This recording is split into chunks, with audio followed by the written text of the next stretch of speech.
जरा सोचिए, कोई एक बहुत बड़े आउटडोर म्यूजिक फेस्टिवल में है। मतलब संगीत एकदम तेज है, लाइटें चमक रही हैं। हाँ, और चारों तरफ एक अलग ही उत्साह है। बिल्कुल। और तभी उस व्यक्ति के सामने एक रिपोर्ट आती है जो कहती है कि जो चीज वो अगले कुछ मिनटों में खाने या पीने वाला है वो जहरीली हो सकती है। बाप रे। हाँ, क्या वो इंसान फिर भी उस चीज का इस्तेमाल करेगा? आज का डेटा कहता है कि लगभग आधे लोग हाँ कहेंगे। ये तो बहुत ही अजीब बात है है। ना? ऐसा क्यों होता है? मतलब इंसान जानबूझकर ऐसा जोखिम क्यों उठाता है? यही तो आज का सबसे बड़ा सवाल है। हाँ, अगर कभी कोई रिसर्च पेपर खोलकर ये ख्याल आया हो कि मैं इसे समझना चाहता हूँ लेकिन ये बहुत जटिल है, तो ये पॉडकास्ट बिल्कुल सही जगह है। बिल्कुल सही कहा। हर दिन हजारों रिसर्च पेपर प्रकाशित होते हैं। उनमें से ज्यादातर बेहद सटीक, ज्ञानवर्धक और आम लोगों के लिए आसानी से पढ़ पाना लगभग असंभव होते हैं। हाँ, वो काफी टेक्निकल होते हैं। तकनीक, व्यापार और समाज को आकार देते हैं। वन पेपर ऑर्बिट में स्वागत है। ये एक रिसर्च पेपर पॉडकास्ट है।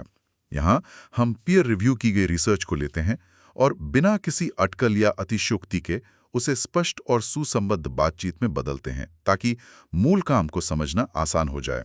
एकदम सरल भाषा में।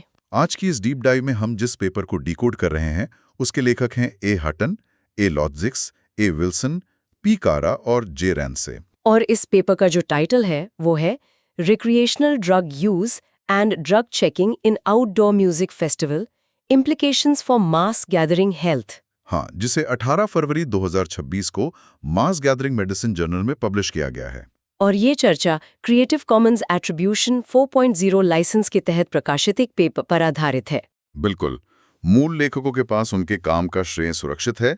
ये पॉडकास्ट शैक्षिक उद्देश्यों के लिए एक अनुकूलित स्पष्टीकरण प्रदान करता है, जिसकी पूरी साइटेशन और लाइसेंस की जानकारी डिस्क्रिप्शन में दी गई है। तो चलिए शुरू करते हैं। तो इस पूरी चर्चा का मिशन बहुत ही स्पष्ट है। जो लोग हमें सुन रहे हैं उनके लिए ये समझना जरूरी है कि 18 से 30 साल के युवा, जिन्हें रिसर्च में इमर्जिंग एडल्ट्स कहा गया है, वे इन आउटडोर म्यूजिक फेस्टिवल्स में ड्रग्स का इस्तेमाल किस तरह करते हैं। और साथ ही ड्रग चेकिंग को लेकर उनका असली नजरिया क्या है, मतलब ये जांचना कि ड्रग सुरक्षित है या नहीं। सही बात है। आज हम यही समझेंगे कि किसी समस्या को सिर्फ मना करने या एब्स्टिनेंस की नीति से हल करना अक्सर काम क्यों नहीं करता। हाँ, और इसके बजाय नुकसान कम करने यानी हार्म रिडक्शन पर ध्यान देना क्यों वक्त की सबसे बड़ी जरूरत है। तो चलिए इस विषय की गहराई में चलते हैं। देखिए, जब भी बड़े म्यूजिक फेस्टिवल्स की बात आती है तो एक आम धारणा ये बन जाती है कि ये एक ऐसी जगह है जहां लोग अचानक से अपनी आम जिंदगी के नियम तोड़ देते हैं। हाँ, जैसे वे किसी और ही दुनिया में आ गए हों और वहां सब कुछ जायज है। एग्जैक्टली। लेकिन ये पेपर उस धारणा को पूरी तरह से पलट देता है। मैं ये डेटा देख रहा था, न्यूजीलैंड के 2 बड़े आउटडोर म्यूजिक फेस्टिवल्स में करीब 502 लोगों पर यह अध्ययन किया गया। और मैं पढ़ रही थी कि इस रिसर्च की एक बहुत अच्छी बात ये थी कि रिसर्चर्स ने कतार में खड़े लोगों से रैंडम तरीके से सवाल पूछे। अच्छा, मतलब जो लोग बाहर लाइन में लगे थे। हाँ, और उन्होंने ये भी सुनिश्चित किया कि जो लोग पहले से नशे में लग रहे थे या ठीक से बात नहीं कर पा रहे थे, उन्हें सर्वे से बाहर रखा जाए। ये तो बहुत जरूरी पॉइंट है। बिल्कुल, क्योंकि इससे अक्सर सर्वे में बायस या पूर्वाग्रह आ जाता है। इससे हमें जो डेटा मिला वो बहुत ही संतुलित और जमीनी हकीकत के करीब है। तो जो डेटा सामने आया है उससे देखकर मेरे मन में पहला सवाल यही उठता है कि क्या सच में म्यूजिक फेस्टिवल्स लोगों को ड्रग्स की आदत डालते हैं? ये बहुत आम सवाल है। हम अक्सर यही सोचते हैं कि एक सीधा साधा इंसान जो सामान्य जीवन में कुछ नहीं लेता, वो ऐसे माहौल में जाकर भटक जाता है। हाँ, पर इस रिसर्च के आंकड़े तो कुछ और ही कहानी बयां कर रहे हैं। यहाँ बताया गया है कि सर्वे में शामिल 81% उपस्थित लोगों ने पहले भी रिक्रिएशनल ड्रग्स का इस्तेमाल किया था। बिल्कुल, 81%। और यही हमारी पुरानी मान्यताएं टूटती हैं। मतलब कि हर 10 में से 8 लोग पहले से ही इस अनुभव से गुजर चुके हैं। अरे वाह, ये तो बहुत बड़ा नंबर है। हाँ, ये कोई नई चीज नहीं थी जो सिर्फ उस फेस्टिवल के टेंट के अंदर पैदा हो रही थी। अगर हम उनकी रोजमर्रा की आदतों को देखें तो 30% लोगों ने माना कि वे सामान्य जीवन में भी महीने में 1 या 2 बार ड्रग्स लेते हैं। और मैंने पढ़ा कि करीब 12% लोग तो हफ्ते में 3 बार से ज्यादा इसका इस्तेमाल कर रहे थे। सही कहा। इसका सीधा सा मतलब ये है कि ये युवा किसी शून्य से नहीं आए हैं।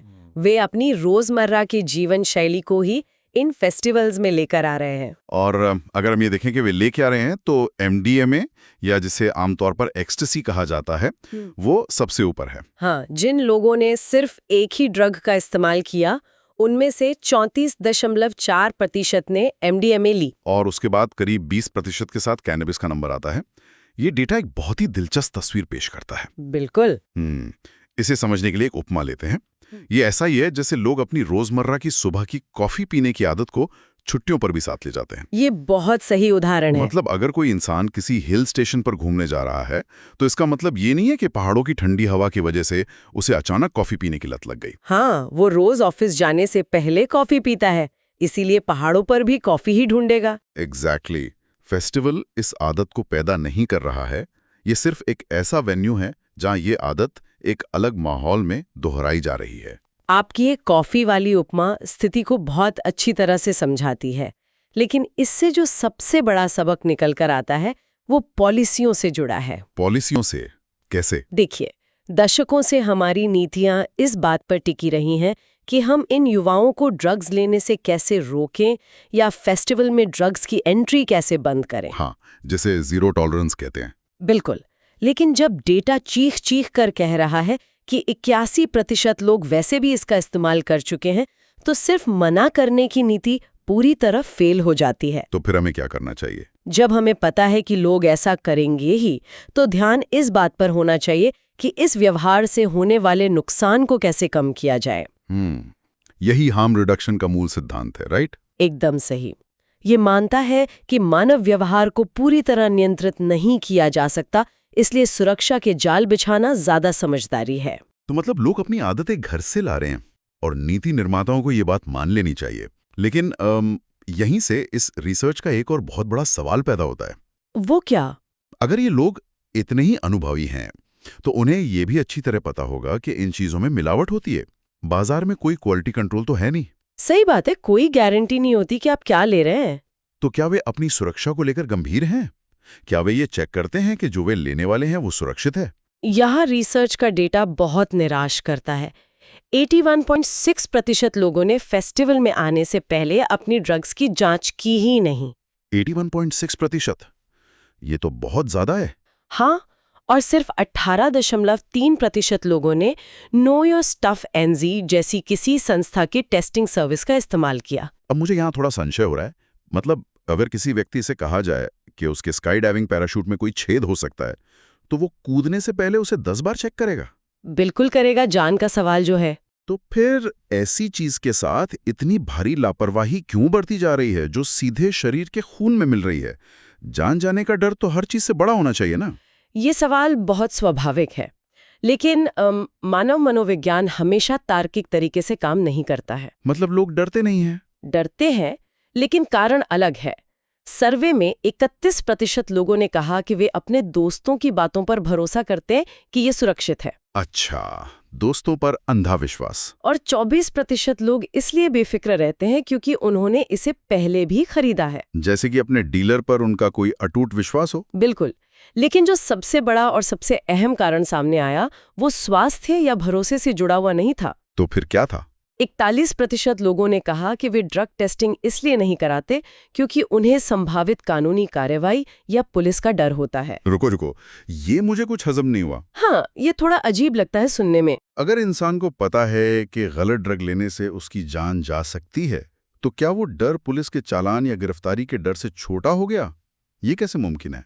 मुमकिन है, और यही इस पूरी समस्या की जड़ है। दिमाग हमेशा तात्कालिक और स्पष्ट खतरे से ज्यादा डरता है। थोड़ा और समझाइए। देखिए, एक असुरक्षित ड्रग से होने वाला शारीरिक नुकसान एक अदृश्य और संभावित खतरा है। युवा सोचता है शायद ये खराब हो, शायद मुझे कुछ ना हो। हाँ, वो सोचते हैं कि पिछली बार भी तो कुछ नहीं हुआ था। एग्जैक्टली।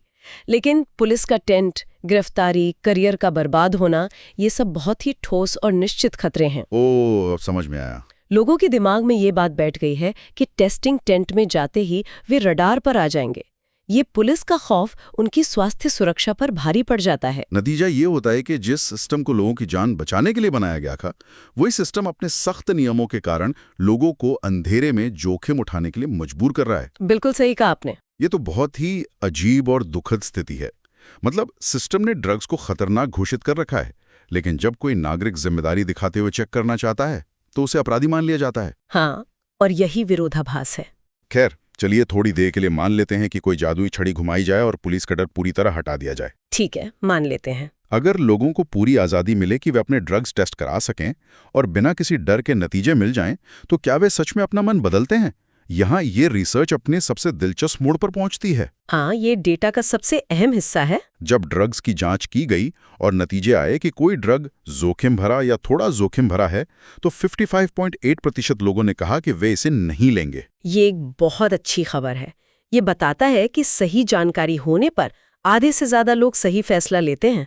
लेकिन यहाँ एक बहुत बड़ा लेकिन है।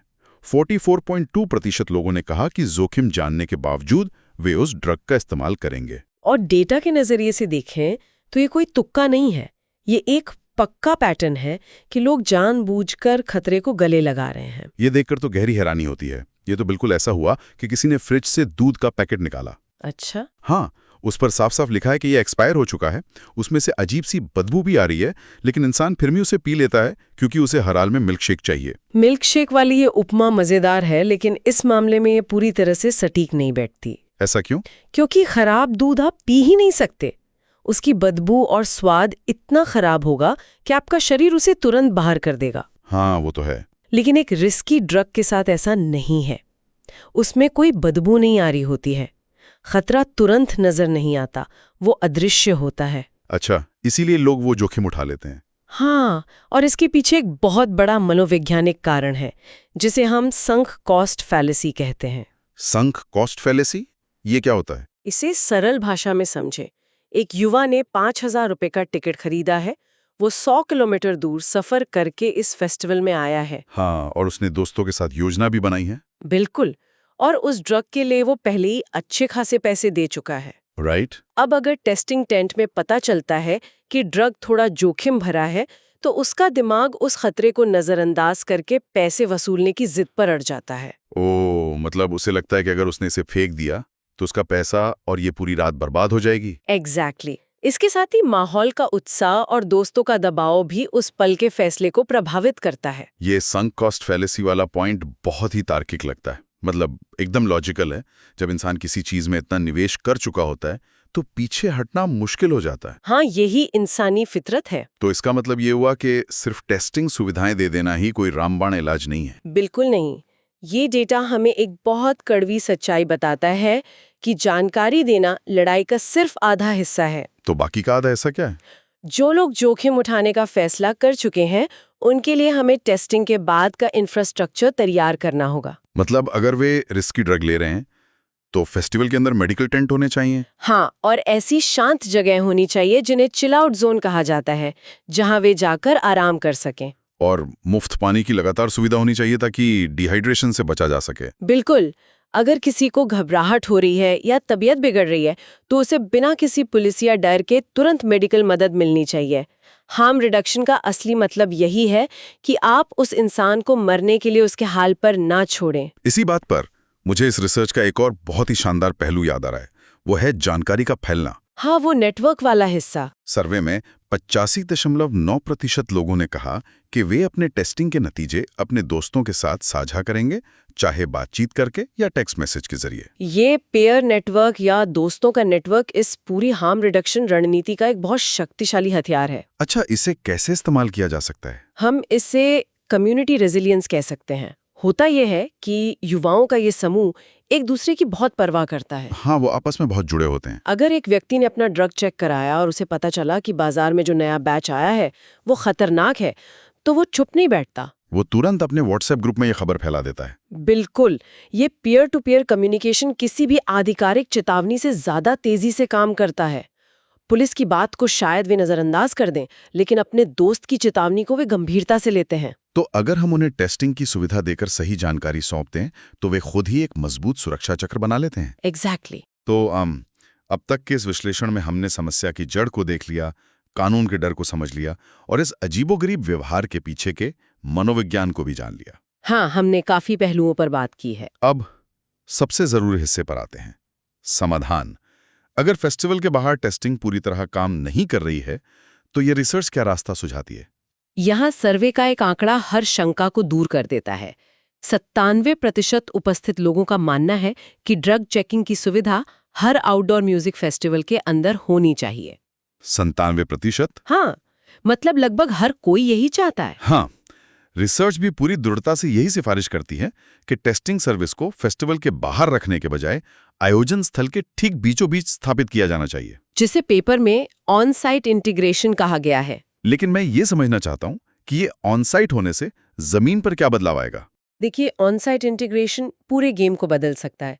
जब टेस्टिंग टेंट आयोजन स्थल के ठीक अंदर होता है तो सबसे पहला काम ये होता है कि ये इस पूरी प्रक्रिया को नॉर्मलाइज कर देता है। नॉर्मलाइज कर देता है? कैसे?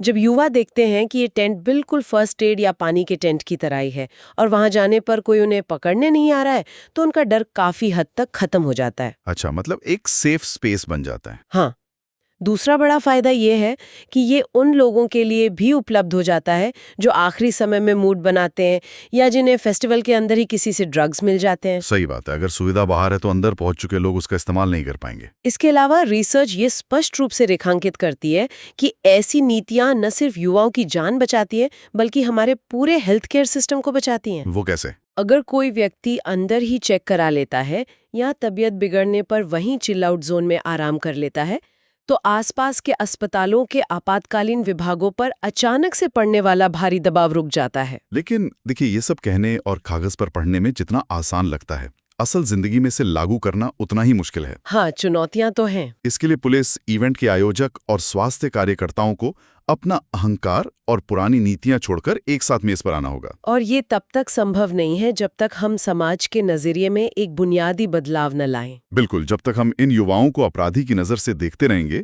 ये चूहे बिल्ली का खेल चलता रहेगा। हमें उन्हें ऐसे नागरिक के रूप में देखना होगा जिन्हें सही जानकारी और सुरक्षित माहौल की जरूरत है। ये सिर्फ एक मेडिकल पॉलिसी का बदलाव नहीं है, ये एक बहुत बड़ा कल्चरल शिफ्ट है। और ये कल्चरल शिफ्ट इसलिए भी बेहद जरूरी है क्योंकि अगर हम सर्वे में शामिल इन युवाओं की डेमोग्राफिक्स पर नजर डालें तो आंखें खुल जाती हैं। हाँ, उनके प्रोफाइल्स बहुत हैरान करने वाले थे।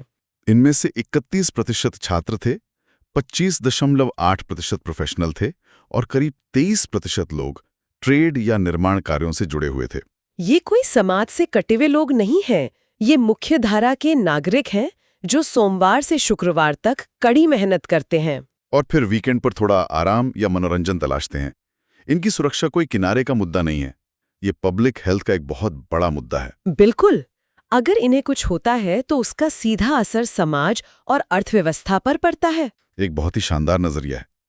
हम अक्सर जिन रूढ़िवादी छवियों को दिमाग में पालकर रखते हैं, ये डेटा उसे पूरी तरह से ध्वस्त कर देता है। सही कहा। अब जबकि हम इस डीप डाइव के अंत की ओर बढ़ रहे हैं, ये रिसर्च हमें बहुत कुछ सोचने पर मजबूर करती है। हमने देखा कि लोग अपनी आदतें अपने साथ लाते हैं और पुलिस का डर लोगों को सुरक्षित विकल्प चुनने से रोकता है। हाँ, और खतरे की जानकारी मिलने के बाद भी संक कॉस्ट फैलेसी के कारण इंसानी व्यवहार बहुत अप्रत्याशित हो सकता है। इसीलिए समाधान उसी जमीन पर मौजूद होने में है जहां वो इवेंट हो रहा है। ऑन साइट इंटीग्रेशन ही असली रास्ता है। लेकिन इस पूरी चर्चा को सुनने के बाद मेरे दिमाग में एक बहुत ही बड़ा और चुनौतीपूर्ण सवाल आ रहा है। अच्छा, वो क्या है? जरा सोचिए, अगर भविष्य में ये ऑन साइट इंटीग्रेशन सफल हो जाता है और फेस्टिवल्स के अंदर drug checking tent, first aid tent जितनी ही सामान्य हो जाएं, हाँ, तो क्या इससे इन आयोजनों की लीगल लायबिलिटी या कानूनी जिम्मेदारी की परिभाषा पूरी तरह बदलनी जाएगी? ये तो बहुत गहरा सवाल है ना? अगर इवेंट आयोजकों को आधिकारिक तौर पर यह पता है कि उनके फेस्टिवल के अंदर ड्रग्स लिए जा रहे हैं और वे खुद उसकी जांच की सुविधा भी दे रहे हैं, तो क्या सुरक्षा सुनिश्चित करने का सारा कानूनी भार उन्हीं पर आ जाएगा? ये तो सोचने वाली बात है। अगर कोई व्यक्ति टेस्ट कराने के बाद भी जोखिम उठाता है और उसे कुछ हो जाता है, तो कानून किसे जिम्मेदार ठहराएगा? क्या इंश्योरेंस कंपनियां ऐसे इवेंट्स को कवर करेंगी? ये सवाल आगे की राह तय करेंगे। बिल्कुल। क्या हमारा कानूनी ढांचा आयोजकों को एक सुरक्षित माहौल देने के लिए प्रोत्साहित करेगा या उन्हें मुकदमों में फंसा देगा? ये निश्चित रूप से आगे सोचने और बहस करने वाली बात है। मैं पूरी तरह सहमत हूँ। तो इसी विचार के साथ हम आज की चर्चा को यहीं विराम देते हैं। ये paper creative commons attribution 4.0 license के तहत प्रकाशित किया गया है और इसका पूरा श्रेय डिस्क्रिप्शन में दिया गया है। वन पेपर ऑर्बिट हमारे रिसर्च पेपर पॉडकास्ट को सुनने के लिए धन्यवाद। हमारा लक्ष्य पीयर रिव्यू की गई रिसर्च को हर किसी के लिए सुलभ बनाना है। अगर ये डीप डाइव आपको मददगार लगा हो तो कृपया अपने विचार साझा करें और बताएं कि भविष्य में किन पेपर्स पर चर्चा की जानी चाहिए। जो लोग हमें सुन रहे हैं उनका बहुत बहुत धन्यवाद।